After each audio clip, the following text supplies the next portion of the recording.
به صدما آگربربون لوی کارگاه شریناهیان هجمارکا کرێکاران دێکەتە قوربانی مەپێکۆل کرن دێگەل قوربانیان باغڤین لێژبەر تێکچوونە ڕەوشە وایە ساخلەمیە نەشیان باغڤن ئەvە ژی ئەو کەسەیە کو ئەف بوویەرە بێچاون خودیتی و بێ ترومبێلا خۆ ئەو کەسێ ئاگربەربوویە و گیانێ خۆشێ دەزدای بەر بە نەخۆشخانێ بەبری بڤی ئاوایی vê bûyerê diyar diketin. Ez jî romim dengekî qewî hat. Dît guriya ji verî çi ez hatim agirê ver pevê kariyê. Kesek navda bû, agir pêve bû heta metam randî me biriya xestê timam bûy. û xidanê kargehê xwe saet heftiyên bîstê telefona min dikir min telefonayê rat kir net axeft yanî îşaretek da me gotî tarawe me werin em neşin çi ji destên me hat heta me telefona herîqê nijdê kirî avatên xelas kir û gihandîna tawarê. Rêveberiya nexweşxana Tengaviyan jî li Duhokê dibêjîtin. Di niha da ew kesên birîndar bûn rewşa wan ya baş e û hend ji wanan jî hatîne derxistin. Ew evet bên û dîkêl helkêşay ku kartêkirina organê henasedanê dikir an teneffüsê. Rewşa wa ya piştî çareseriyên destpêkî û verogeştê destpêkî bû hatîne kirin.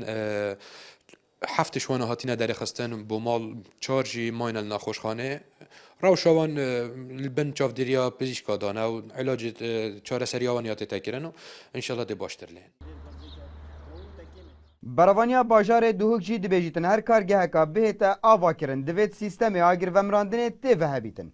Û li demê her rodanekê jî dê kontrolê lêser rodanê ketin.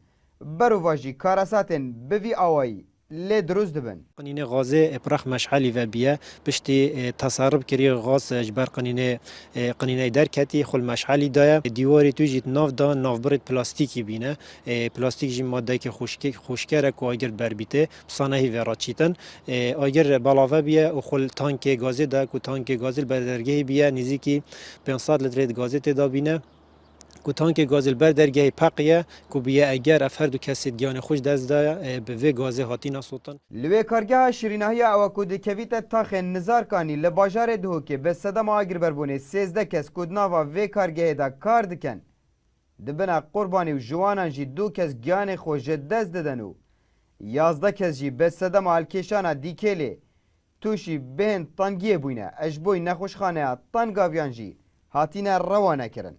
Abdusamat Rêkanî, NRT, Duhok.